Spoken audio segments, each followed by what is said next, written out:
keadaan hari ini, tapi lumayan lah 70% kesehatan. Ya, alhamdulillah. Artinya Bapak hari ini masih dalam kondisi prima nih. Iya, selalu sehat. Alhamdulillah.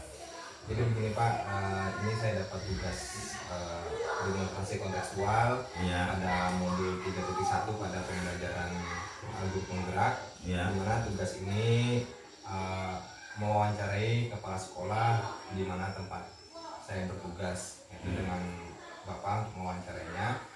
Dan tema yang diwawancarai terkait daripada beberapa kasus-kasus yang berkaitan dengan dilema etika atau rujukan moral yang pernah Bapak alami selama menjadi kepala sekolah di SDN Binturong. Nah, nanti ada 8 pertanyaan yang saya akan ajukan, dan nanti kiranya Bapak dapat memberikan jawaban dari atas pertanyaan yang saya ajukan nanti. Iya. Baik. Yang pertama Bapak, pertanyaannya, selama Bapak bertugas di SDN Binturong, bagaimana Bapak mengidentifikasi kasus yang merupakan dilema etika atau rujukan moral tersebut, Bapak? Jadi begini, kalau kita berbicara masalah dilema etika atau moral, dilema itu sesuai dengan katanya itu berarti ada dua permasalahan yang kita hadapi yang harus kita selesaikan. Dan yang jadi permasalahan ini, keduanya itu adalah sama-sama penting dan sama-sama berisiko. Jadi itu harus kita pahami dulu. Artinya dua sisi yang harus kita selesaikan, dan semuanya kedua-duanya itu adalah penting. Nah, setelah kita memahami itu, saya berceritain masalah pengalaman aja yang di SD Binturong. Jadi pengalaman di SD Binturong ini, saya rasa sekolah lain pun juga hampir sama. Kalau kita yang namanya di sekolah itu, karena yang kita hadapi itu adalah yang kita hadapi ini adalah makhluk hidup, orang-orang yang bernyawa, lain kayak di kantor. Kalau di kantor mereka menghadapi kertas-kertas, laptop, apa segala semua adalah benda mati pada intinya, ya kan? Nah, kalau kita ini benda hidup. Ya, saya sebagai pimpinan di sini itu tentunya hampir setiap hari menemukan itu. Menemukan itu. Pertama yang kita hadapi adalah rekan-rekan guru. Yang kedua adalah siswa. Yang ketiga itu orang tua. Terus lingkungan, bahkan kita berhadapan dengan masyarakat sekalipun. Ditambah dengan pimpinan kita di atas, itu dinas pendidikan. Nah, keterkaitan itu tentunya kita memerlukan kejelian dalam memutuskan suatu masalah.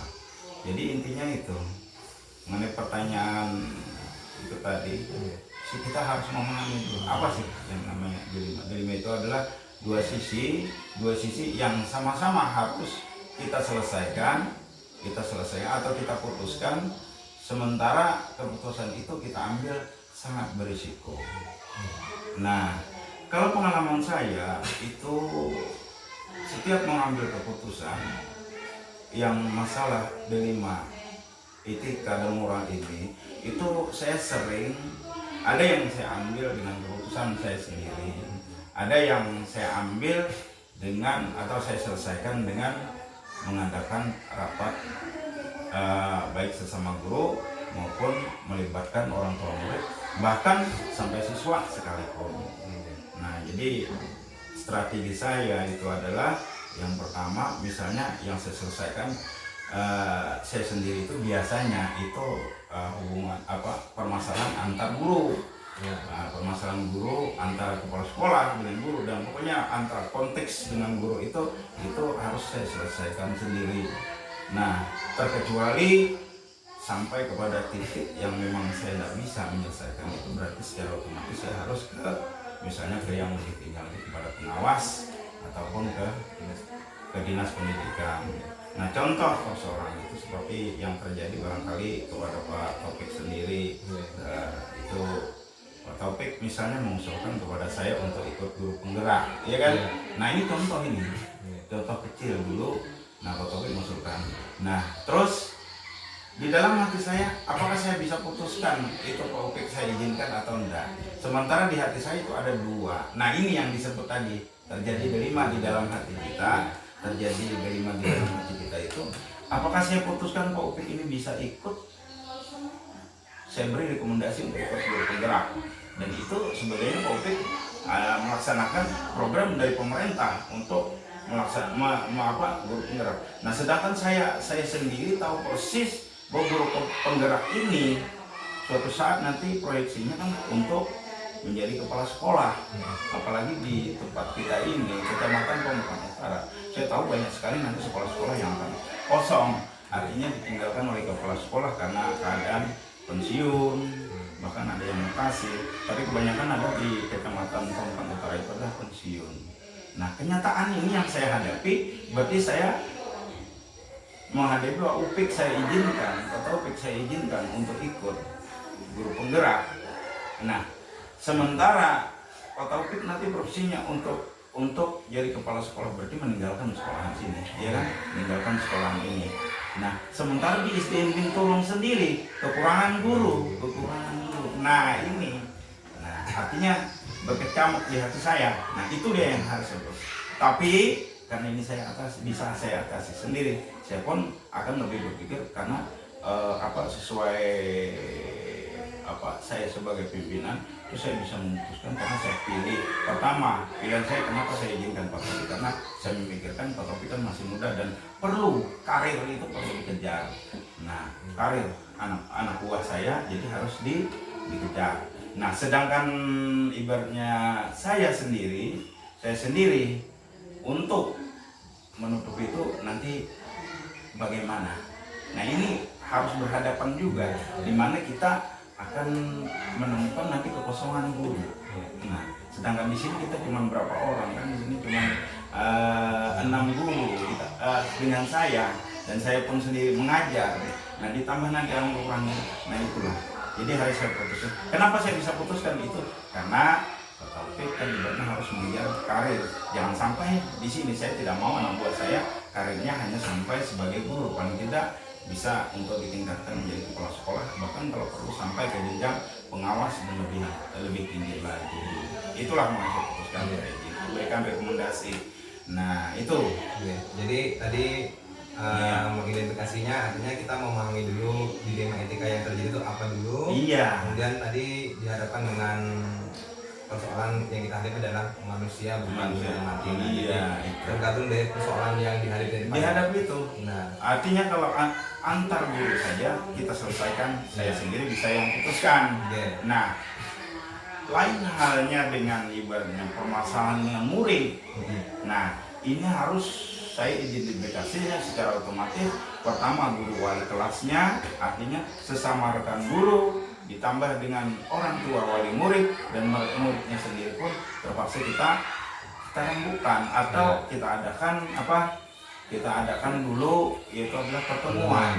Karena saya tidak mau disalahkan dalam ini, karena ini menyangkut banyak pihak di situ. Saya tidak mau disalahkan. Nah, secara otomatis keputusan bersama akan saya ambil untuk menentukan apabila permasalahan itu adalah di murid kita, ataupun misalnya yang lainnya, misalnya sekolahan, itu bisa kita putuskan bersama-sama, misalnya bangunan sekolahan. Tapi kalau masalah murid itu saya lebih terbuka lagi kepada yang lain untuk mengambil, supaya kita jangan sampai ada di kemudian hari, karena sama itu risikonya. Kalau kita putuskan sama-sama, secara otomatis kita akan tanggung jawab sama-sama. Kalau saya berani memutuskan sendiri, secara otomatis saya akan tanggung jawab sendiri, dan apabila terjadi apa-apa, saya akan disalahkan orang. Kalau benar barangkali orang tidak akan menilai, tapi kalau salah kita harus disalahkan orang, ya kan? Nah itu. Baik. Untuk pertanyaan satu tadi sudah Bapak jawab dengan sangat luar biasa. Untuk pertanyaan keduanya nih Pak, selama ini bagaimana nih Bapak menjalankan pengambilan keputusan di sekolah Bapak, terutama untuk kasus-kasus di mana ada dua kepentingan yang sama-sama benar dan sama-sama mengandung nilai kebajikan yang sedikit tadi Bapak singgung. Iya, iya sebenarnya di muka tadi sudah saya jelaskan ya masalah itu. Sebenarnya ini kalau kita sudah di situ, kalau saya cara mengatasi, makanya tadi sudah saya sampaikan, saya ada dua cara yang saya lakukan. Pertama, itu bisa saya putuskan sendiri apabila itu permasalahan hanya sebagai antar guru. Nah itu akan saya putuskan sendiri. Misalnya ada guru yang datang untuk meningkatkan jenjang karirnya, saya bisa putuskan.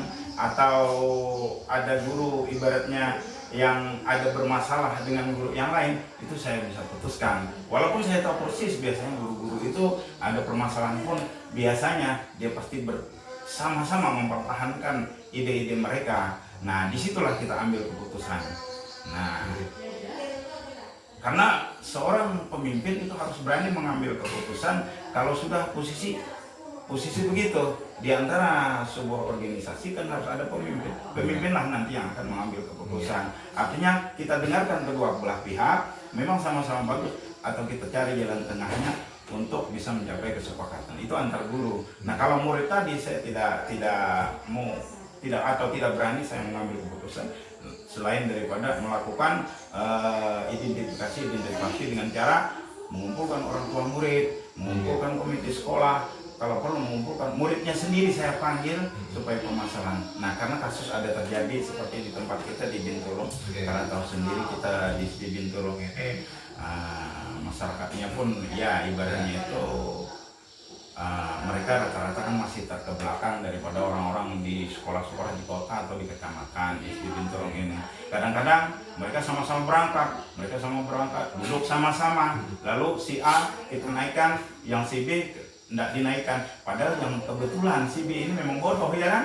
Nah terpaksa kita tidak naikkan kelas si A. Nah itu harus ada pertimbangan kalau di kampung. Nggak bisa kita kayak orang di kota. Si A kalau nggak bisa, nggak naik kelas sudah kita putuskan, tidak bisa, terpaksa. Nah ini harus kita putuskan. Seperti kemarin kasusnya Nijar ya kan. Nah si Bu Mariam mengadakan beliau kan tidak menaikkan si Nijar. Nah akhirnya dia diteror dengan SMS yang ibaratnya itu, yang membuat guru itu nggak enak, akhirnya melapor kita. Bisakah kita menyelesaikan itu? Tidak bisa dengan sendiri. Saya sebagai pelaku sekolah terpaksa harus memanggil kedua belah pihak, lalu kita temukan ya. Nah akhirnya kita tetap kesepakatan Nijar kita tinggal dengan catatan bahwa suatu saat nanti ibaratnya kalau memang dia bisa ada kemajuan, kita bisa naikkan. Nah sebenarnya banyak kasus-kasus yang seperti itu, tapi intinya dengan musyawarah itu bisa kita selesaikan gitu. Jadi tadi Bapak jelaskan ada prinsip dalam pengambilan keputusan Bapak sebutkan ini. Saya ambil tersiratnya dalam bekerja sama mengambil keputusannya, kemudian integritasnya serta tanggung jawabnya tadi Bapak. Iya. Untuk pertanyaan berikutnya nih Pak, yang ketiga, langkah-langkah seperti apa yang Bapak lakukan selama ini dalam untuk mengambil keputusannya? Langkah-langkah. Ya. Sebenarnya beruntung, ya kan? Beruntung. Pertanyaan pun sebenarnya di awal pun sudah saya jelaskan. Langkah-langkah pertama itu biasanya setiap ada permasalahan yang datang, saya biasanya ada baik yang kalau yang berupa laporan kan secara otomatis masuk ke kita, lalu kita akhirnya bisa memikirkan ini yang bisa saya selesaikan. Biasanya kalau ada permasalahan yang sangat seperti ini yang sangat penting dan kedua-duanya kita nilai pun sangat saya kira kedua belah pihak pun memiliki kebaikan dan keburukannya masing-masing. Saya rasa saya akan memanggil, biasanya pertama dulu adalah saya dengan mewawancarai yang bersangkutan. Misalnya anak, saya wawancarai dulu, saya tanya dulu apa penyebabnya dari permasalahan ini, saya ambil dulu. Akhirnya saya tidak bisa mengambil kesimpulan. Nah terus saya panggil yang sebelahnya bagaimana. Begitu juga saling saya kumpulkan data. Artinya proses identifikasi itu pasti saya lakukan dulu. Nah setelah itu saya tidak akan bisa ada yang bisa saya simpulkan kalau sudah dapat hasil identifikasi itu. Tetapi nanti untuk keputusan finalnya saya pun pasti akan panggil kedua belah pihaknya untuk sama-sama kita satukan pendapat. Ya, misalnya kita masalah pembelajaran guru-guru, ya makanya kita setiap kali itu paling tidak kita dalam 1 minggu itu hari Sabtu itu kan harus kita kumpulkan apa permasalahan dulu. Mari kita sama-sama bicarakan. Nah, bagaimana usulan dari yang lain-lain? Nah, itu keputusan itu bisa kita ambil bersama-sama. Nah, kalau permasalahan murid, nah itu tidak bisa tergantung dari permasalahan yang akan datang. Artinya masalah murid harus kita selesaikan hari ini. Karena kita di tempat kita ini harus diselesaikan. Jangan sampai paling tidak apabila ada masalah jangan sampai terbawa pulang. Bisa-bisa anak-anak ceritanya pun juga lain, ya kan? Ceritanya juga lain, nanti akhirnya terjadi permasalahan kalau di tempat kita yang lebih besar lagi. Nah, makanya tanggap darurat dari seorang kepala sekolah, dari seorang guru makanya jangan sampai sungkan-sungkan untuk melaporkan kepada kepala sekolah supaya kepala sekolah cepat mengidentifikasi apa yang harus kita lakukan untuk secepat kita dapat meredam permasalahan ini, jangan sampai keluar daripada institusi kita apabila kita bisa selesaikan. Karena banyak sekali kalau orang-orang di kota barangkali tidak begitu karena mereka rata-rata adalah orang-orang yang berpendidikan. Kalau di tempat kita kan kadang-kadang hukum rimba pun jadi, ya kan? Salah-salah orang tua membuang ke sekolahan. Padahal permasalahannya paling-paling anak-anak cuma ibaratnya mencubit temannya. Nah, gurunya tidak tanggap. Nah, padahal kita kadang-kadang mau nolong anak kita, ya kan? Kita mau nolong anak kita, mau tolong anak kita, tapi sebelahnya kita tahu persis risiko kita apa juga. Mau disiplinkan anak, ya kan, mendisiplinkan anak kita. Nah, ini mau kita kerasi, kita harus berhadapan dengan orang tuanya. Nah, kalau kita biarkan anak-anak kita begitu. Nah, kita lihat anak-anak, apalagi yang baru-baru masuk, misalnya tahun ajaran baru, mereka liar semua, ya kan? Ya, karena mereka bawa rata-rata kan di tempat kita yang sekolah bukan dari TK, dari keluarga, mereka bawa bebas, ya kan?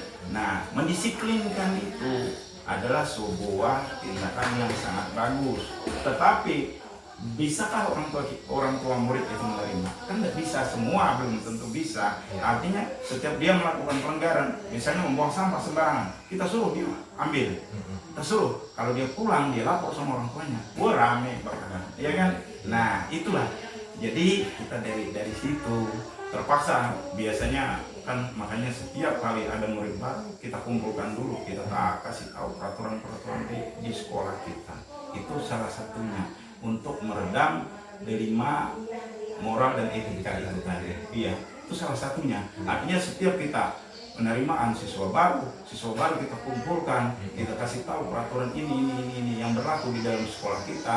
Nah, secara otomatis mereka sudah sadar itu, dan apabila itu terjadi nanti suatu saat anak kita sampai kita misalnya kita tegur atau orang tuanya tidak terima, kita tinggal buka kembali kita punya kita. Nah, inilah perjanjian kita di waktu penerimaan waktu PPDB, ya kan?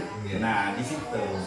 Jadi tadi langkah-langkahnya Bapak akan mengidentifikasi dulu tadi Pak. Iya, permasalahan. Kemudian mengumpulkan tadi informasi dan data-data yang terima mungkin dari guru atau bahkan orang tua dari sumber Kemudian juga memutuskan permasalahan tadi juga bisa dilakukan secara bersama selama itu bisa dipertanggungjawabkan keputusan tersebut Pak ya. Baik, untuk pertanyaan berikutnya nih Pak yang keempat. Santai. Tentunya dalam mengambil keputusan bahkan suatu permasalahan di sekolahan kita ini kan Pak, tidak semuanya mulus, pasti ada tantangan yang luar biasa nih Pak. Nah, untuk dari hal yang ini Pak, hal apa nih Pak yang paling efektif dalam pengambilan keputusan dalam kasus-kasus dilema etika yang pernah Bapak lakukan? Hal yang paling efektif itu adalah dengan musyawarah untuk mencapai mufakat.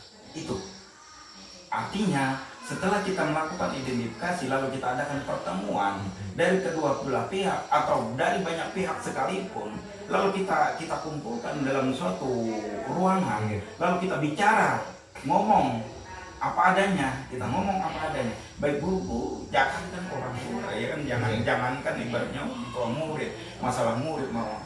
Kadang-kadang kita guru-guru sekalipun, ya kan, guru-guru sekalipun. Kadang-kadang kan yang satu diam, akhirnya nggak mau masuk kantor apalagi. Nah ini permasalahan dia kan. Ya, benar. Nah artinya dengan keterbukaan musyawarah itu tadi pasti terselesaikan. Nah inilah di sini kejelian seorang kepala sekolah diperlukan, ya kan?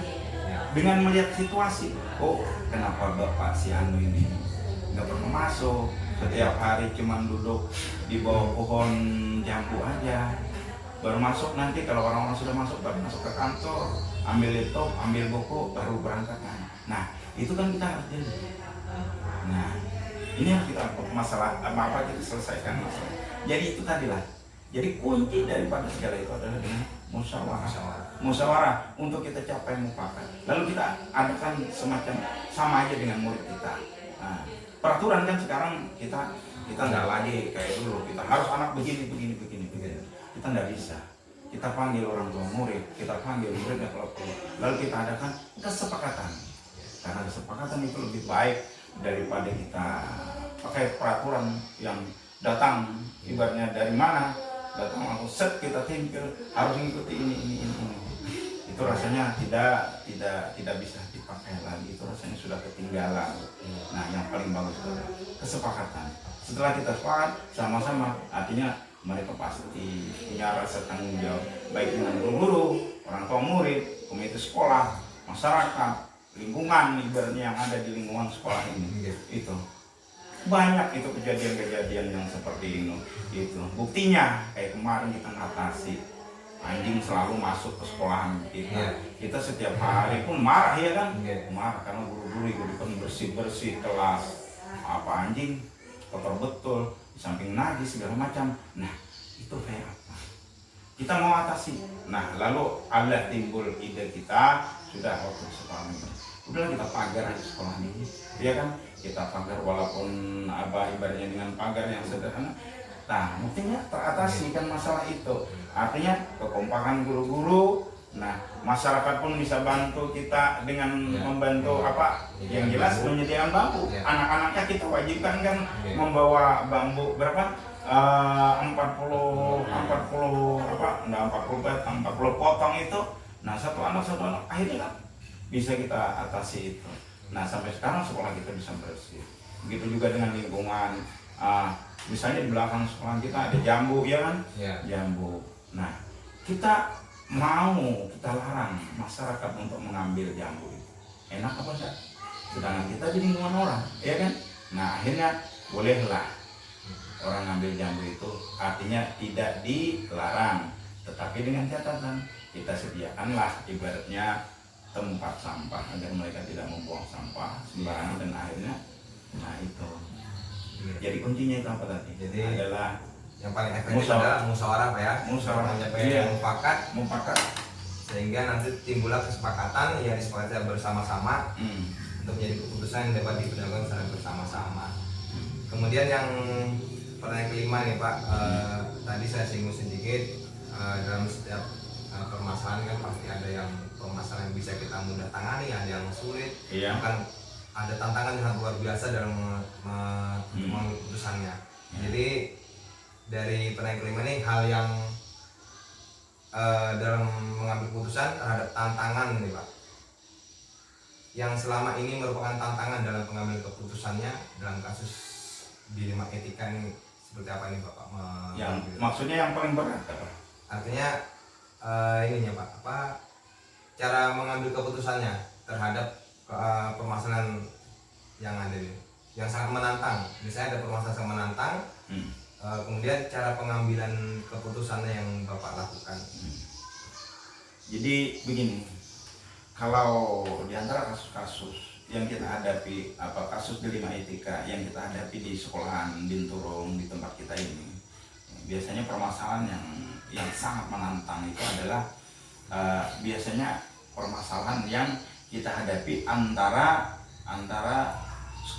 pihak sekolahan dengan masyarakat. Itu biasanya yang sering kita hadapi. Nah, itu kenapa? Ya itu tadi dari latar belakang masyarakat itu. Nah, kita kadang-kadang dari dulu sudah tertanam di desa kita yang di Binturong ini. Karena pada dasarnya kan mereka kehidupan masyarakat di sini kan dari bertani. Nah, sedangkan kita guru-guru itu kan kita tidak bertani. Kita hidup ibaratnya pekerjaannya enak. Nah, enak. Terus kita kerja cuman ibaratnya mainkan polpin dan lain sebagainya, tangan kita tidak kotor, ya kan? Nah, itu kecemburuan sosial itu. Kecemburuan. Nah, makanya itu tantangan yang paling berat itu di sekolahan kita di Desa Binturong ini adalah, di SD Binturong ini adalah apabila kita sudah menghadapi kecemburuan sosial. Nah, ini kalau seorang pemimpin tidak sanggup merangkul masyarakat yang begini, ini akan terjadi nanti kesenjangan. Apabila kita minta tolong, bahkan mereka jangankan kita minta tolong atau bantuan mereka untuk misalnya gotong royong atau apa untuk memperbaiki sekolahan atau apa, jangankan itu, kita membentuk komite sekolah pun tidak akan didatangi oleh mereka. Walau kita undang, ya gitu. Nah, kan pengalaman nih, kamu berapa Kopik sudah berapa tahun di sini? Nah, 4 tahun. Bagaimana merasakannya? Nah, akhirnya apa? Kepala sekolah yang ibaratnya tidak ambil pusing, mereka biasanya akan tertutup. Jadi kepala sekolah kita tak menjelekkan mereka yang ibaratnya itu kepala sekolah yang terdahulu. Akhirnya mereka tak ambil pusing. Nah, karena komite sekolah pun juga begitu-begitu, akhirnya tidak terjadi pertemuan itu. Nah, ini saya nggak suka. Saya maunya itu ada sekolah didukung oleh masyarakat, supaya mereka sadar bahwa sekolahan itu adalah milik masyarakat. Kita sebagai guru, saya sebagai pimpinan hanya sebagai pelaksana, melaksanakan, ya kan? Kita ditugaskan di sini melaksanakan apa-apa yang sesuai amanat dari tujuan dari pendidikan. Kita hanya memberikan, sisanya itu mereka yang sediakan. Artinya masyarakat ingin kasih mobil bagus, kita pakai dengan enak, ya kan? Nah, kalau mereka kasih mobil kita keluaran yang ibaratnya mobil buruk atau mobil tahun lama, kita pun akan kesulitan. Sebentar macet dan lain-lain. Kira-kira paham lah itu dulu. Nah, artinya hubungan dengan masyarakat itu yang sangat berat yang kita hadapi, hubungan dengan masyarakat. Karena kalau mereka sudah kecemburuan sosial ini diangkatnya ke atas, nah, semua apapun yang kita lakukan adalah salah terus. Nah, kira-kira itulah. Jadi tantangan yang paling berat itu adalah antara pihak sekolah dengan pihak masyarakat, lingkungan masyarakat. Mereka memang kirim anaknya sekolah di sini, dia kirim. Cuman kita dibiarkan begitu saja tanpa ada peran dari orang tua. Nah, kita menghidupkan peran orang tua itu supaya dia merasa punya tanggung jawab. Itulah delima di hati kita, ya kan? Mau kita kerasi ini masyarakat, kita yang nyonyor, orang kita di kampung orang, ya kan? Terpaksa kita, oke lah kita, saya kira mengalah tuh belum tentu kalah, kan? Iya, mengalah kan belum tentu kalah. Artinya kita biar aja kita dianggap orang kalah, tapi toh kita buktinya menang. Nah, buktinya kita sekarang kita dapat fasilitas dari pemerintah desa, dia pasti bantuan. Artinya setiap usulan kita selalu beasiswa itu dengan keterbukaan itu tadi. Nah, kita taruh diri kita, pandai-pandailah kita yang namanya di kampung ini menaruh diri kita. Kalau kita mau ini, seandainya ini pot bunga, ini saya kasih kamu pot bunga. Kamu pot bunga ini kan kalau kita mau taruh baik, artinya kita taruhlah di meja. Mejanya kita kasih lapis meja yang bagus, kita taruh jambangan yang bagus, ya kan. Nah, setiap hari kita bunga itu kita siram, artinya kita rawat, artinya tumbuh akan baik juga. Nah, bagaimana supaya baik itu kita jaga bagus-bagus, artinya hubungan dengan masyarakat kita jaga bagus-bagus, ya kan. Nah, terus kalau kita sudah sampai kita menaruh amanah ini, bunga tadi anggaplah amanah, kita taruh aja di WC, itu terlalu ekstrim lah kalau di WC, ya kan. Kita taruh lagi misalnya di dapur sembarangan tanpa itu, dia akan layu sendiri dan suatu saat kita akan ditinggalkan orang itu. Kalau sudah masyarakat meninggalkan orang, secara otomatis mereka pun enggan menyekolahkan. Nah, itu perlu kita pikirkan, Nah, kita mau main keras pun kita bisa saja main keras, tapi kira-kira akibatnya apa? Lalu kita ambillah itu keputusan yang supaya ibaratnya itu ya kasih gula lah biar semut itu datang, intinya kan gitu. Nah, memang itu kecemburuan sosial, karena kita baju kita bersih, sedangkan mereka bau parang, ibaratnya pulang berkeringat, pasti di hati mereka pasti selalu. Dan bahkan itu pernah diucapkan, enak jadi guru. Ya. Sebenarnya kalau kita memaksakan, iya enak memang jadi guru. Bapak mau jadi guru, kenapa kemarin Bapak Anda sekolah? Tapi kira-kira cocok lah itu diucapkan. Kalau kita rasanya nggak cocok, karena kita adalah seorang guru. Iya, itulah etikanya, moralnya itu tadi. Itu harus kita pertimbangkan. Ya, apalagi tadi itu tantangan yang sangat luar biasa yang pernah Bapak alami, menjaga hubungan sekolah dengan masyarakat tadi ya Pak. Nah, kemudian cara menjalinnya merawat hubungan itu tadi sehingga masyarakat sampai saat ini alhamdulillah sudah terbuka dan bisa untuk menyekolahkan anaknya kembali di SD Binturung, dan sampai sekarang pihak desa sudah bisa bekerja sama dengan memberi fasilitas yang ada pemerintah desa. Dan selanjutnya Pak, pertanyaan yang ke-6,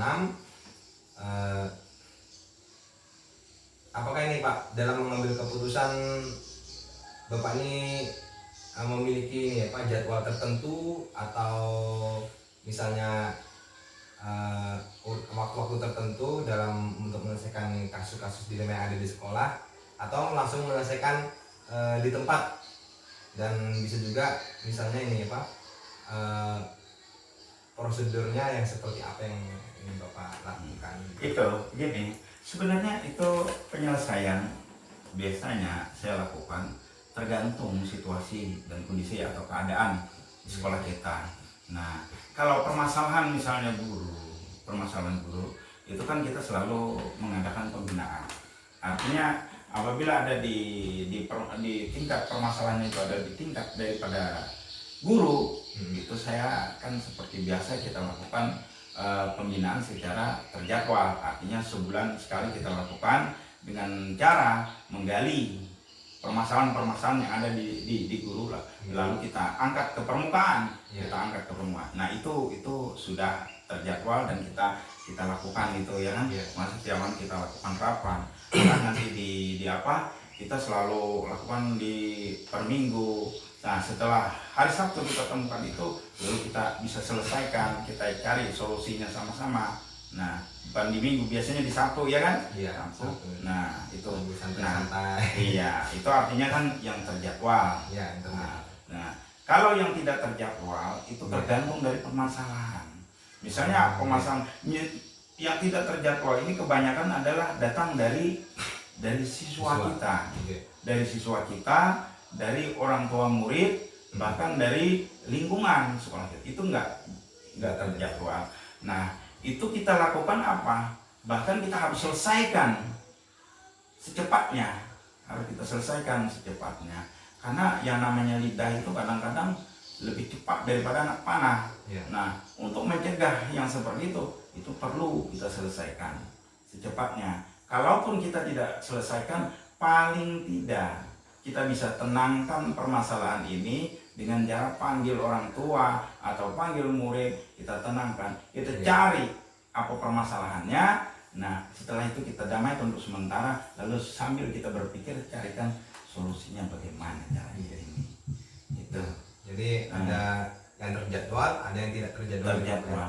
Yang tidak terjadwal tergantung dari situasinya tadi Pak. Iya, Nah, situasi harus dan selesaikan kondisi. secara cepat, maka kita Maka selesaikan harus dulu. cepat. Oke. Nah, kalaupun tidak bisa cepat, terpaksa kita paling tidak identifikasinya Iya. secepat mungkin. Nah, harus kita tampung.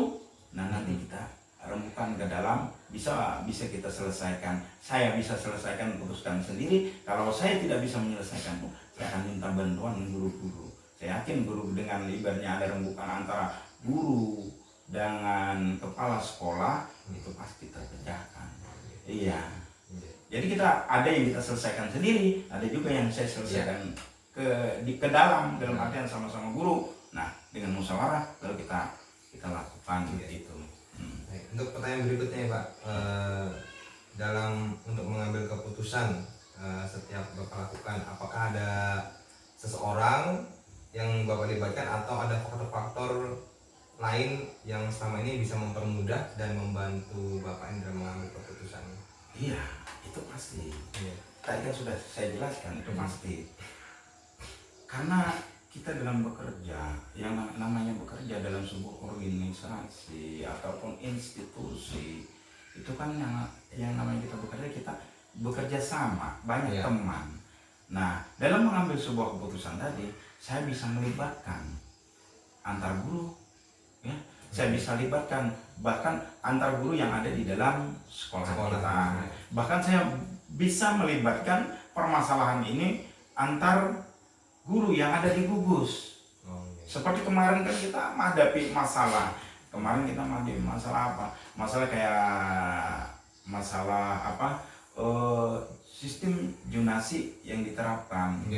Nah, yang disampaikan oleh pemerintah tapi banyak dilanggar oleh sekolah-sekolah lain. Nah, itu tidak bisa lagi kita putuskan di dalam di internal kita. Mau tak mau kita harus bawa ke forum yang melibatkan sekolah, ada kesepakatan.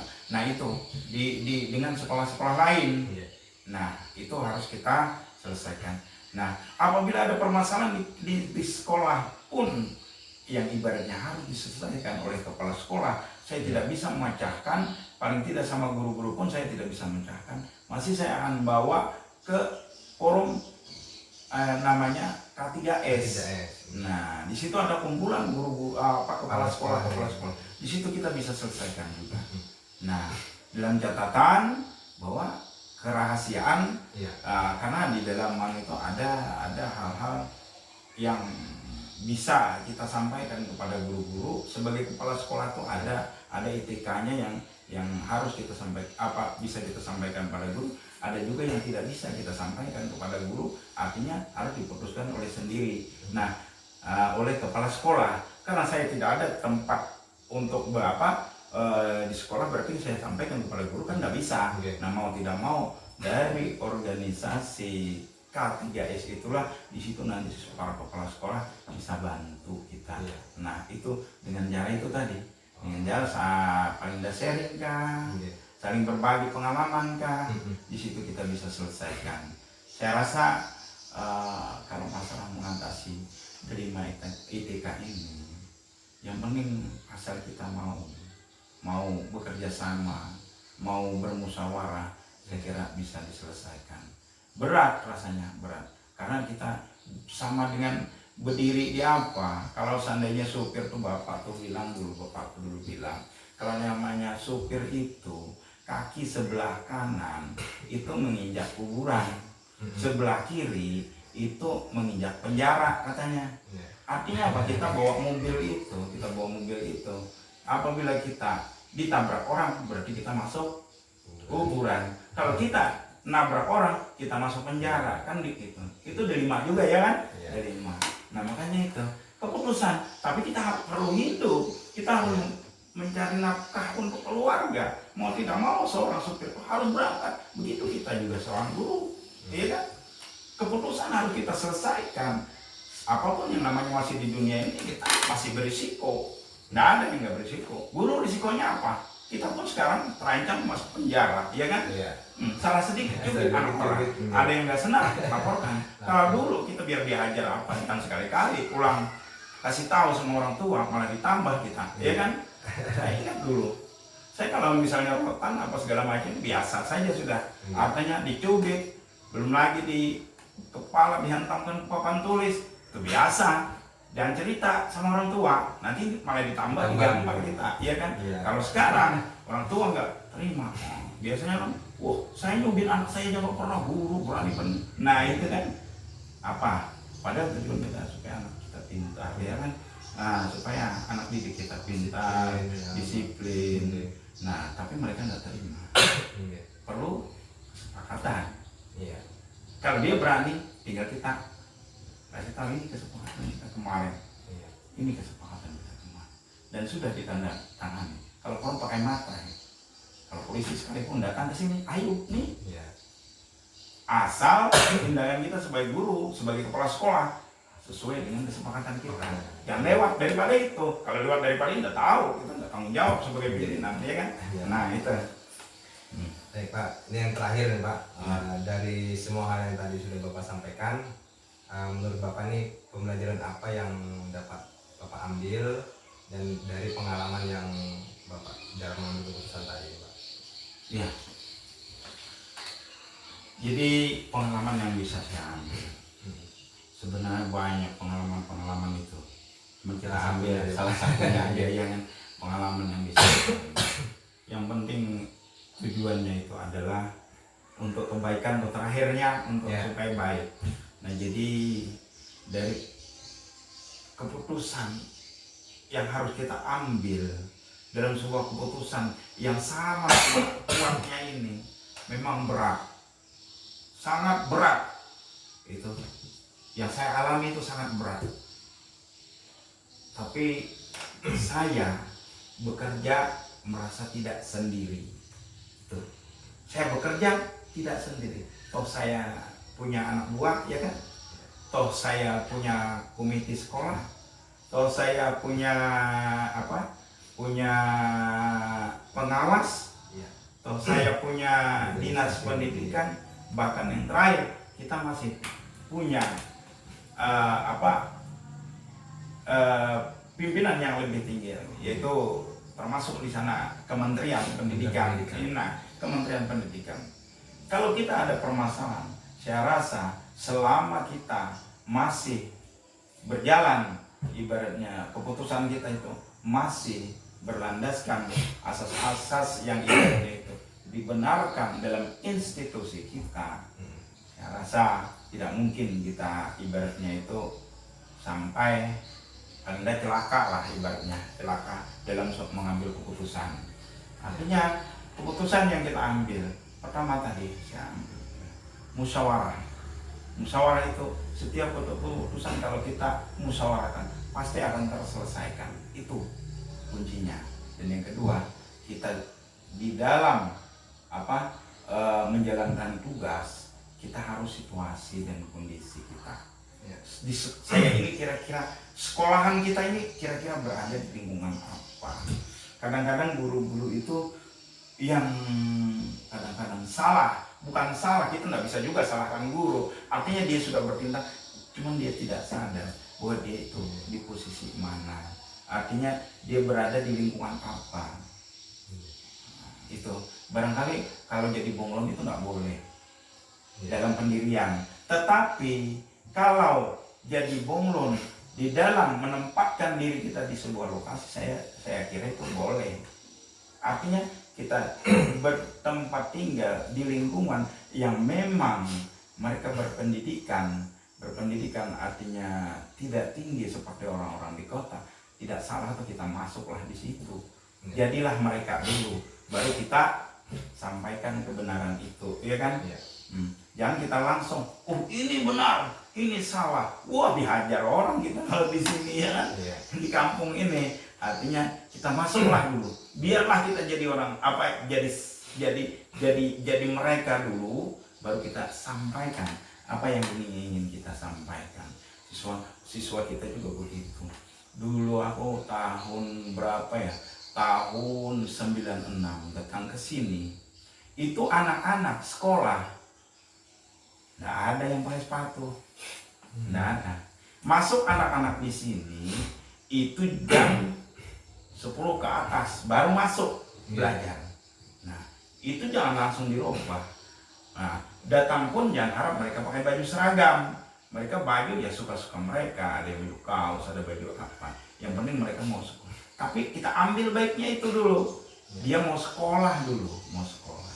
Dan kita harus maklum, di sini mereka datang ke sekolahan itu dengan kondisi paling di bawah mereka itu jaraknya itu berapa?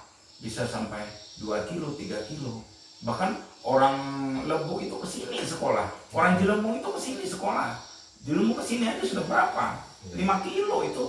5 kilo, 1 jam perjalanan. Jeruju itu ke sini berjalan. Nggak ada yang. Nah, maukah kita terapkan kayak orang di kota?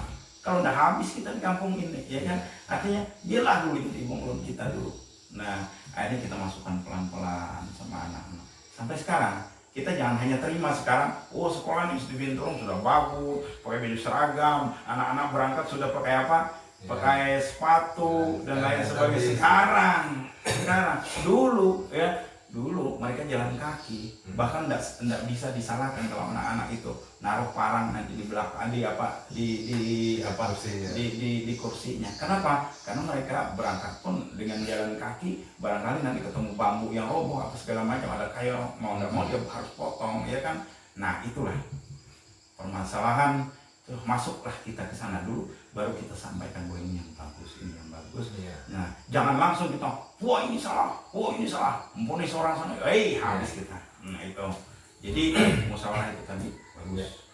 Artinya baik musyawarah yang kita laksanakan dengan cara sesama guru, lalu keluarlah kita dengan orang tua murid, orang tua wali murid. Nah di sana bisa kita dijembatani oleh komite sekolah. Harus ada komite sekolah yang sangat penting. Nah terus yang berikutnya lagi nanti kita sosialisasikan sekolah kita ini kepada masyarakat supaya mereka lebih menerima, jangan sampai terdoktrin. Doktrin yang ada tuh dulu kan didoktrin mereka, didoktrin bahwa SD Binturong tuh begini. Bahkan dulu aku pernah waktu rapat guru-guru itu ada yang kaget dari kecamatan itu. Saya kira katanya SD Binturong cuma SD ya yang terdiri dari 3 kelas yang dibagi 2, lalu muridnya banyak orang-orang tua semua, lalu sekolahannya yang ibaratnya kayak lanting laut dan lain sebagainya. Nah ternyata mereka temukan bahwa SD Binturong itu tidak begitu. Nah artinya sampai ke sini dan kita terlebih dulu yang lebih rasanya setelah itu kita dapatkan, baru kita dapatkan hasil yang bagus, artinya nilai anak-anak yang bagus. Nah kalau Binturong itu dari dulu saya lebih mengutamakan adalah mutu daripada itu yang bruto ya, ada mutu ada bruto ya. Bruto artinya menghasilkan yang banyak, tapi mutunya saya lebih cenderung walaupun hanya kita tamatkan kita itu 10, 9 bahkan 2 orang sekalipun, tapi yang penting kita tetap jaga mutu kita. Artinya di SMP di lanjutan atas kita tidak diketawakan orang. Itulah barangkali yang kesimpulan dari pengalaman yang kita sampaikan. Setiap ada permasalahan dilema etika dan moral ini muncul, di situ perlu kejelian dari seorang kepala sekolah, bahkan bagaimana kepala sekolah merangkul orang-orang yang dekat dengan dia, karena dia sadari bahwa dia itu bekerja tidak sendiri. Biasanya yang bikin pusing kepala sekolah itu adalah menghadapi dilema etika ini, dia merasa dia sendiri, padahal dia punya kawan, punya rekan kerja, punya atasan, punya komite sekolah, bahkan dia yang paling besar itu adalah dia punya masyarakat. Ya kan? Nggak mungkin. Pemerintah saja pun tidak akan berani menutup sekolahan ini. Saya rasa tidak berani menutup sekolahan ini, karena dulu waktu krisis murid di SD Binturong, katanya SD Binturong bahkan mau diciutkan kan artinya mau digabung dengan SD Lintang. Itu tidak bisa terjadi. Kenapa tidak bisa terjadi? Karena masyarakat bela kita, iya kan? Nah, kita buka aja ibaratnya ini seadanya, ini mereka bela kita, merangkul masyarakat. Itulah ibaratnya kesimpulan dari pengalaman-pengalaman. Nah, kalau setiap permasalahan itu kita selesaikan dengan musyawarah, kita selesaikan, kita merasa bahwa kepala sekolah tidak berdiri sendiri, selesai itu urusan. Ya. Kita kalau ibaratnya mau menyelesaikan, kalau ibaratnya pemerintah, anak-anak berkali kita selesaikan, udah selesai. Tapi nanti efeknya di luar, dia nggak terima. Benar. Ya. Nah itu. Terima kasih Pak atas waktu dan kesempatannya sudah berbagi sekian banyak pengalaman kepada saya, berbagi ilmu, pengalaman bagaimana cara mengambil keputusan dan menentukan langkah-langkahnya tadi sangat bermanfaat buat saya. Dan mudah-mudahan ini menjadi salah satu pemicu nanti semangat saya untuk lebih bagus, untuk menjadi seorang guru terutama di SD Binturong ini, dan bisa untuk menjadikan saya untuk selalu bekerja sama di dalam menyelesaikan sebuah permasalahan. Iya. Terima kasih atas waktunya Pak. Assalamualaikum warahmatullahi wabarakatuh. Waalaikumsalam warahmatullahi wabarakatuh.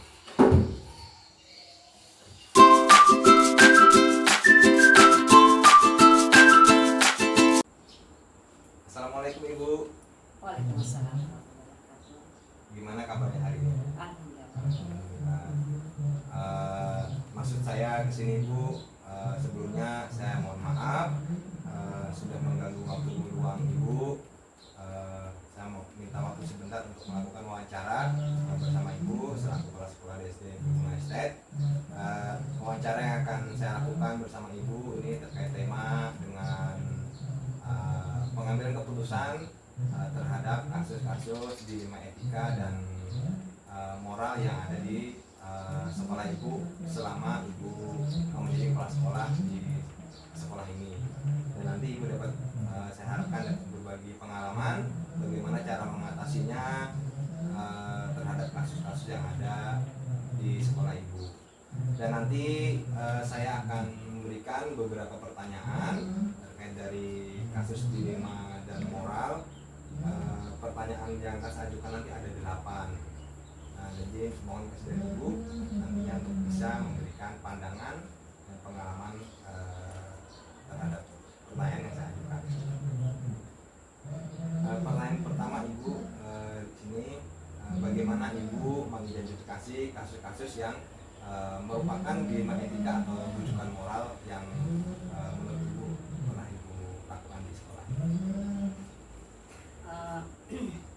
Terkait dari kelima hal itu, saya sebagai kepala sekolah di sini mengumpulkan semua informasi yang relevan dengan situasi. Setelah mengumpulkan informasi, saya menganalisis dulu nilai-nilai yang terkadang dalam setiap itu sebenarnya itu tulisan menembak. Saya menyadari bahwa dilema etika dan rujukan moral itu adalah hal yang kompleks dan seringkali muncul dalam lingkungan sekolah. Saya akan mengumpulkan semua fakta yang relevan terkait situasi tersebut. Saya akan mengidentifikasi semua pihak yang akan terpengaruh oleh keputusan yang diambil. Saya juga akan mengidentifikasi nilai-nilai yang saling bertentangan dalam situasi tersebut, mempertimbangkan konsekuensi dari setiap pilihan yang mungkin diambil. Jika diperlukan, saya ya akan berkomunikasi dengan rekan kerja guru. Dan bahkan dinas pendidikan pun untuk dapat perspektif yang lebih baik seperti itu. Jadi artinya Ibu mengumpulkan informasi tadi Bu ya, Iya. terkait kasus-kasus tadi, kemudian juga ini bisa melibatkan guru, mungkin juga ikut komunitas sekolah, bahkan jika diperlukan tadi Ibu sampaikan pihak dinas pun bisa diikutkan jika Iya. memang itu diperlukan ya. Oke, baik, untuk pertanyaan kedua Bu, bagaimana nih Ibu menjalankan pengambilan keputusan di sekolah Ibu, terutama untuk kasus-kasus di mana ada dua kepentingan yang sama-sama benar atau sama-sama mengandung nilai kebajikan? Saya mengumpulkan semua informasi yang relevan dengan situasi tersebut, termasuk data, fakta, dan pendapat dari berbagai pihak. Setelah mengumpulkan informasi, saya menganalisis nilai yang terkadang dapat dalam setiap kepentingan yang bertentangan, misalnya apakah keputusan ini berkaitan dengan kesusilaan, kesejahteraan siswa atau integritas. Terlebih itu adalah akademik. Setelah mempertimbangkan semua dari faktor, saya mengambil keputusan yang didasarkan pada prinsip-prinsip etika yang berlaku umum, seperti keadilan, kejujuran, dan tanggung jawab. Ya, jadi tadi Ibu mencoba dalam pengambilan keputusannya yaitu mencoba mengumpulkan informasi baik berupa data yang Ibu dapatkan dari guru, mungkin dari siswa jika itu memang ada kasus tim etika Bu ya. Ya. Kemudian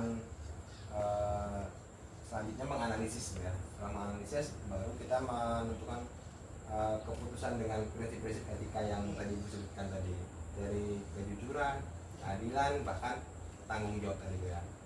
Baik, dari yang Ibu sampaikan tadi kira-kira langkah-langkah seperti apa Bu yang pernah Ibu lakukan selama ini dalam menyelesaikan pengambilan keputusan terhadap dilema etika ini?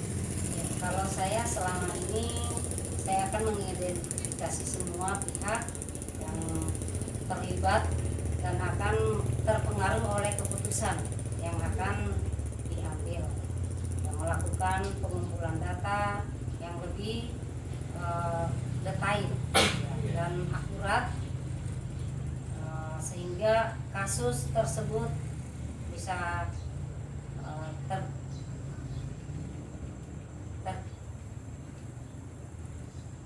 Kasus tersebut dapat ya terrealisasi, terrealisasi. termasuk wawancara, dokumentasi, bukti-bukti lain ya, yang relevan. Oh, ya. Dan saya juga akan melibatkan tim inti sekolah, Oh, ya, iya. Tim inti sekolah. seperti wakil kepala sekolah, guru, guru senior, dan juga bisa dilibatkan komite sekolah. Jadi itu yang berdasarkan pengalaman Ibu ya Bu ya, pengalaman untuk langkah-langkah yang dilakukan untuk menyelesaikan setiap ada beberapa kasus dilema etika. Ibu melibatkan berbagai pihak tadi yang Ibu sebutkan, bisa melibatkan guru, kemudian komite sekolah, juga tim inti yang ada di sekolah. Iya. Ya. Baik, untuk pertanyaan keempat Ibu, ini hal apa saja yang selama ini Ibu anggap efektif, artinya paling efektif dalam pengambilan keputusan pada kasus-kasus dilema etika yang ada di sekolah ini? Di sini untuk berdiskusi, mendapatkan berbagai perspektif terakhir saya akan menyampaikan keputusan yang telah diambil kepada semua pihak ya, yang terlibat dengan cara yang jelas dan transparan. Oke. Itu sangat penting Bu tadi ya. Artinya mengambil keputusan jelas dan transparan memang itu sangat dibutuhkan dalam pengambilan keputusan tadi, sehingga semua yang ada di terlibat dalam kasus ini dapat mengetahuinya dan dapat dipertanggungjawabkan bersama ya. Selanjutnya Ibu, yang pertanyaan berikutnya yang kelima, hal apa saja yang selama ini merupakan tantangan dalam pengambilan keputusan pada kasus-kasus dilema etika yang ada di sekolah? Yang paling menantang? Yang paling menantang itu memang ada beberapa hal ya yang pernah saya lakukan, yaitu melibatkan semua pihak seperti guru, siswa, komite sekolah, dan komunikasi saya juga menganalisis dampak dari keputusan baik dalam jangka pendek maupun jangka panjang. Jadi semua pihak itu dilibatkan. Ya. Manakala konsekuensi baik yang diharapkan maupun yang tidak diinginkan dari setiap pilihan, ya. Jadi menggunakan prinsip-prinsip etika universal, ya, seperti kejujuran, keadilan, tanggung jawab, dan kebaikan untuk menganalisis situasi. Jadi dalam mengatasinya terhadap kasus yang sangat menantang, Ibu lakukan seperti itu ya. Iya. Menggunakan prinsip etika tadi, Iya. prinsip universal.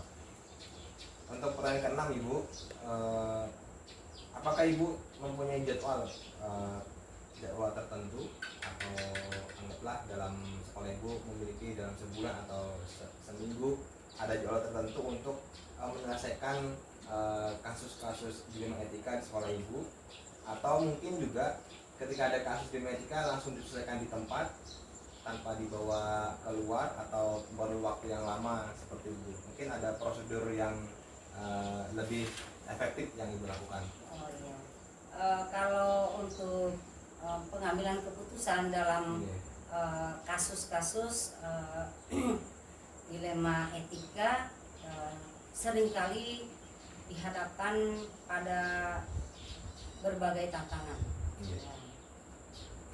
Adanya tekanan dari berbagai pihak, misalnya dari orang tua, guru, komunitas, ya, bahkan ada atasan.